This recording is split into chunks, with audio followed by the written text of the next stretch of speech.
The AMC crunch, $1,000 per share, the worst market meltdown, and more are covered in today's video. First, we examine this. AMC has all the signs. With AMC set up like way, GME never moves alone. Burr brought out Roaring Kitty's price manipulation before the first GME squeeze as illogical. In retrospect, the setup was obvious. AMC now has those pattern suppressions and volume dark pool routing.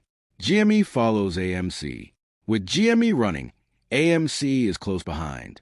It happened before pressure rose again. Short sellers who are mutual in both stocks make it irrelevant which stock squeezes first, as we've discussed many times.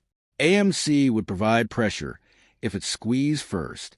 It would margin call these short sellers, forcing them to cover their GME bets and squeezing GME, and vice versa. If GME squeezed first, AMC would squeeze with it. We always look at how AMC and GME rise together. AMC rises following GME, so we're revisiting this. So many things have happened for AMC and GME recently that were pressuring short sellers simultaneously. Zootopia 2 has opened to $556 million globally. The film had the fourth biggest global opening ever. If you want to know if AMC will do well in Q4, look for this. We have seen numerous successful Q4 films. Zootopia 2 is also doing well, and Avatar is coming out, which I'm excited for. We're looking at how the box office is booming and how AMC benefits. As mentioned, AMC is efficient. So even if we get the same box office as last quarter or last year, we'll make more of the same money. This time, AMC is more efficient and the box office is larger. This is why we thought fundamentally AMC will improve, and that this is already pressuring short sellers because it's attracted so many institutions and capital inflows. Pressure has been put because of this. This is why AMC keeps rising. We gained 6.52% last week. However, individuals are recognizing this when volatility is a major fear. AMC is a refuge against market crashes, which are terrifying. You can even check Friday's numbers. Zupo, Zootopia 2, Wicked for Good, and many more are coming. We got successful movies like Tron. This is why we stated Q4 will be huge, and AMC will be too. This fascinating tidbit shows that AMC has steadily climbed by 18% over the past 5 days. Bitcoin only rose 6% throughout the same period. The Bitcoin market cap loss in recent weeks equals $1,120 per AMC share. There are several major lessons from this, including where individuals are investing right now. AMC has been discussed, but this is about capital inflows, not simply Bitcoin. Understanding institutional ownership and OBV. There are various reasons why more people are buying AMC shares and not selling them. I didn't make this up, nor did the apes. You can observe these facts when you research. Indicators and data show this. We've shown AMC's OBV, institutional ownership, and capital inflow/outflow. From that, we concluded that AMC is a great investment. Therefore, it rose 18% in the last 5 days. More importantly, we should compare how AI stocks like NVIDIA are falling and AMC is rising as collaterals are wiped away. The takeaway is crucial. Understanding how collaterals affect AMC is a key takeaway from this channel. If collaterals decline, AMC will rise. Then what does that mean? What will AMC cost? The decline in Bitcoin market cap is $1,1202 per share. This is what we did. Different instruments use collaterals. Crypto is one. Mag 7 stocks include tech. Naturally, NVIDIA is the main emphasis. Like the $2 trillion reverse repo liquidity, collaterals are borrowed from everywhere. These have been utilized to short and suppress AMC and GME. You must comprehend that if this much money disappears from these collaterals, it will wind up elsewhere.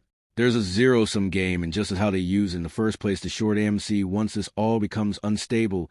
Once everything gets evaporated, once everything crashes, you're going to be seeing how MC will be showing $1,000, how they will be showing $10,000, because the trillions of collaterals that were once in these stocks are now being transferred to MC, being transferred to GME, and that's why these short sellers are afraid, and why they're trying to prevent this, but there's more to this. Firstly, we talk about the 74.49% of exchange, and like we said, despite that we saw AMC up 6.52%, And that was due to a drop in collaterals, which was showing how collateral is having something that has a massive impact on the price of AMC. And that if we were to see these stocks stagnate, decline, you're going to be seeing how AMC go up along with it. And as what we've said is that institutions are viewing AMC as a safe haven as they worry about the AI bubble, but also hedgers don't fear AMC because of the price. AMC scares them because price masks reality. You may manipulate a chart, but not the millions of retails we saw through the lies. This price is suppressed, as we knew. The fact that AMC exchange utilization is 75% shows that it's controlled. It's also acknowledging frequent spoofing.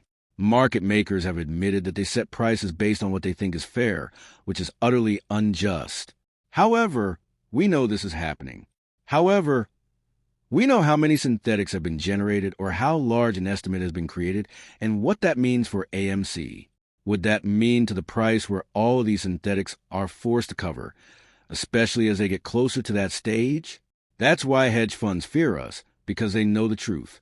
If you look at the bigger picture, you can see how AMC can easily squeeze and get to $1,000 because of everything that's happening right now. We've discussed macroeconomics several times. We discussed interest rates and their effects on AMC and others. We discussed loans. But it's also important recognizing that Robert Kiyosaki and everything we've said in the past, including this video and preceding one, predict the largest market meltdown in history. You realize its significance. Me, and you need it, but so does AMC, which is why I've highlighted this video. Collaterals first. Second, a safe haven, because when we have the largest catastrophe in history, these institutions want to protect themselves. They want to invest in anything that will minimize or profit from the crash. We've stated that AMC is a safe haven since the theater industry is the most recession-proof and the most undervalued. This is a safe sanctuary. Understanding how the greatest crash would affect equities like Nvidia and the crypto market is the second thing. Everyone will decline. As mentioned before, we observed how AMC was doing this week, especially when collaterals failed. If we witness a huge crash that wrecks these big stocks, collaterals will plummet, causing AMC to rise dramatically. That's why it matters. Another element, not brilliance, but genius, how banks can survive with over 300% credit exposure. We've discussed commercial real estate. We discussed brokers filing bankruptcy due to current events. This merely shows how enormous it is and why we mention it's a worry. As mentioned, this is element of macroeconomics that's not directly relevant to AMC, but helps us understand firms and the economy. Because if we see tremendous risk and stress from these loans and exposure, banks will default and fail. When banks collapse, the institutions that borrow money will fail also, since they can't borrow more. On the other hand, short sales of AMC said bankruptcy is inevitable, but apes put on the entire market, including U.S. Treasuries and calls on gold and silver. And we're the company now because we've seen all of these guys constantly calling out bankruptcy for AMC, which we've seen for 5 years because there's a news article every month saying bankruptcy is going to happen. It speaks much about these articles' legitimacy and AMC's strength. But when you look at what's occurring, banks and organizations like Credit Suisse have failed. AMC is still here, whereas all of these commercial real estate brokers have failed.